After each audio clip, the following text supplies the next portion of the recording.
करत रमा एकादशी सुख संपत्ति मिलाए। हरि कृपा से हरि धाम जीव गति पा जाए। जय श्री कृष्णा। राधे राधे दोस्तों, आप सभी को रमा एकादशी की व्रत की ढेर सारी शुभकामनाएं। रमा एकादशी का व्रत और कथा श्रद्धालुओं के लिए विशेष महत्वपूर्ण है। माना जाता है कि इस दिन के व्रत को विधि पूर्वक करने से व्यक्ति के सभी पापों का नाश होता है और उनके सारे घर में सुख समृद्धि का भंडार होता है। उनके घर में माँ लक्ष्मी जी का स्थायी निवास होता है और ऐसे भक्तों को अंत में विष्णु लोक की प्राप्ति होती है।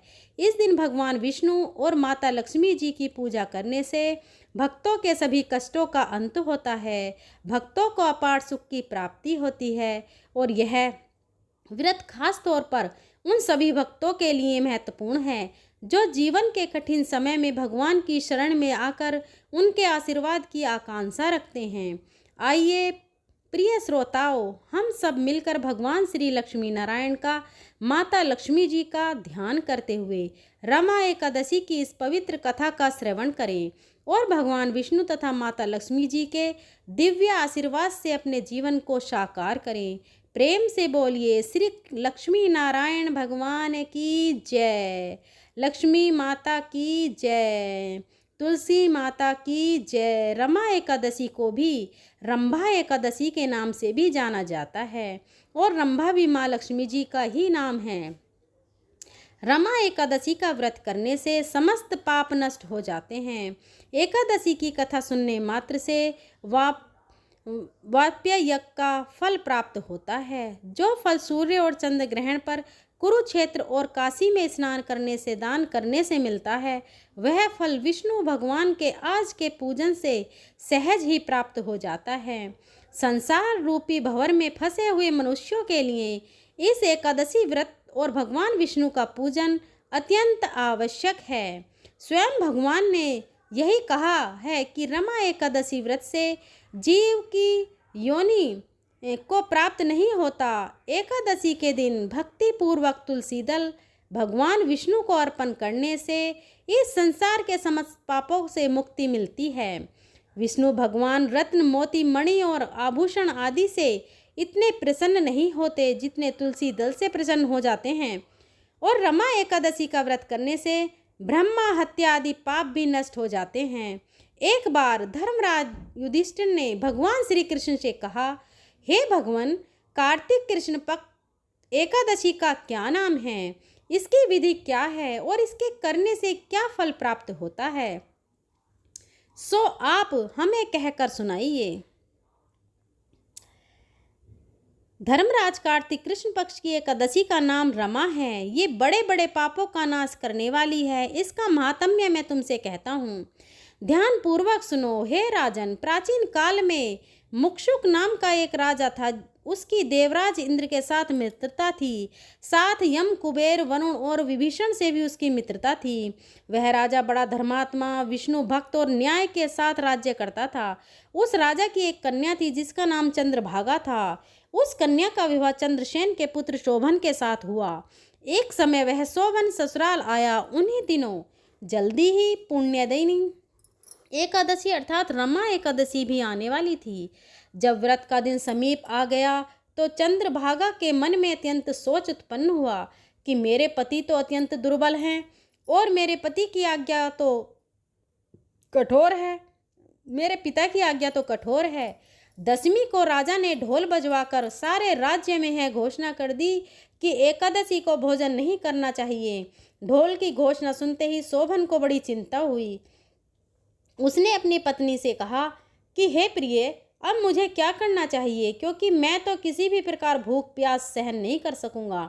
ऐसा उपाय बतला दो जिससे मेरे प्राण बच सकें, नहीं तो मेरे प्राण तो अवश्य ही चले जाएंगे। चंद्रभागा कहने लगी, हे स्वामी, मेरे पिता के राज्य में एकादशी के दिन कोई भी भोजन नहीं करता। यहाँ तक कि हाथी, घोड़े, बिल्ली, गऊ आदि भी तृण, अन्न, जल आदि ग्रहण नहीं कर सकते। फिर मनुष्य का तो कहना ही क्या है। यदि आप भोजन करना ही चाहते हैं तो किसी दूसरे स्थान पर चले जाइए, क्योंकि यदि आप यहीं पर रहना चाहते हैं तो आपको तो व्रत अवश्य ही करना है पड़ेगा। पत्नी की बात सुनकर शोभन कहने लगा, हे प्रिय, तब तो मैं यह व्रत अवश्य करूँगा, फिर मेरे भाग्य में जो होगा वह देखा जाएगा।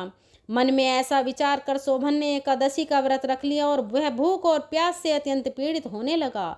जब सूर्य नारायण अस्त हो गए और रात्रि के जागरण का समय आया, जो कि वैष्णव को अत्यंत हर्ष देने वाला था, परंतु शोभन के लिए यह समय अत्यंत दुखदायी हुआ और प्रातःकाल होते होते शोभन के प्राण निकल गए।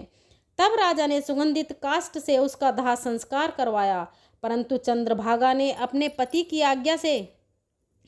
की आज्ञा से अपने शरीर को दुग्ध नहीं दाह नहीं किया, अर्थात वह अपने पति के शव के साथ सती नहीं हुई। और शोभन की अंतिम क्रिया के बाद वह अपने पिता के घर में ही रहने लगी। रमा एकादशी के प्रभाव से शोभन को मंदराचल पर्वत पर धन धान्य से युक्त तथा शत्रुओं से रहित एक सुंदर देव प्राप्त हुआ। वह अत्यंत सुंदर रत्न और वैदुर्य मणि जनित स्वर्ण के खंभों पर निर्मित अनेक प्रकार की स्फटिक मणियों से सुशोभित भवन में बहुमूल्य वस्त्राभूषणों और छत्र चवरिया पर आरूढ़ ऐसा लगता था मानो दूसरा इंद्र ही विराजमान हो।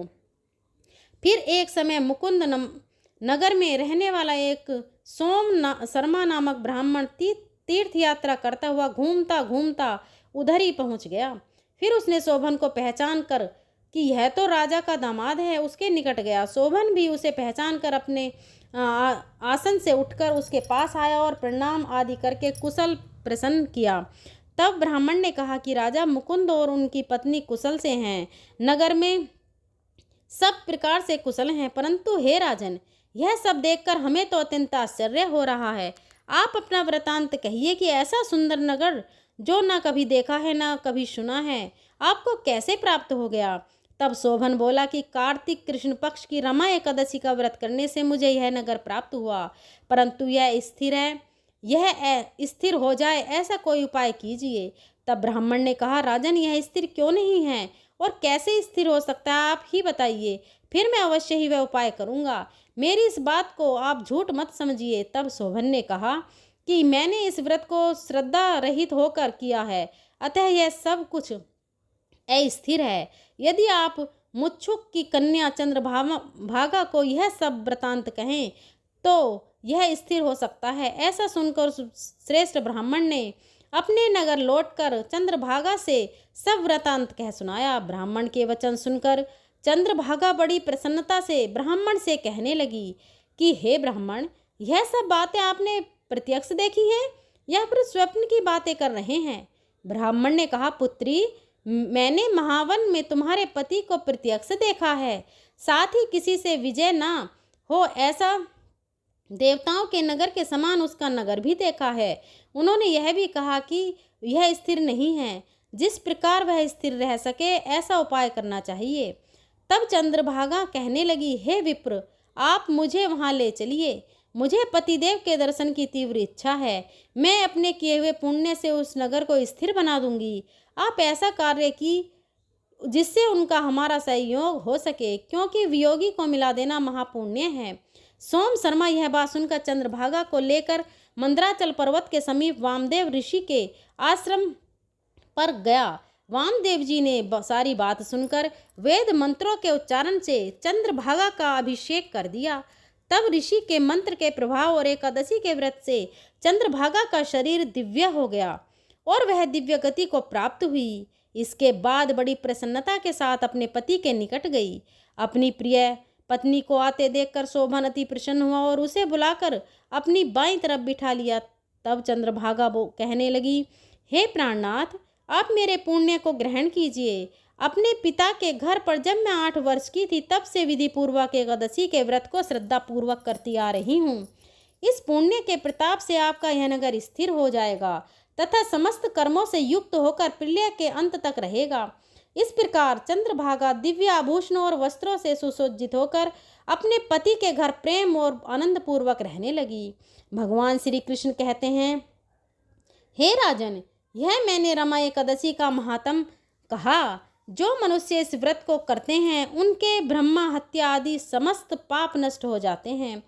कृष्ण और शुक्ल पक्ष दोनों ही एकादशी के समान हैं, इनमें कोई भेदभाव नहीं है। दोनों ही एकादशी व्रत समान फल प्रदान करते हैं। जो मनुष्य इस महात्म को श्रद्धापूर्वक पढ़ते अथवा सुनते हैं, वे भी समस्त पापों को से छूटकर अंत में विष्णुलोक में को प्राप्त होते हैं। हरे कृष्णा। एकादशी की कथा समाप्त हुई। अब सुनिए एकादशी माता की आरती।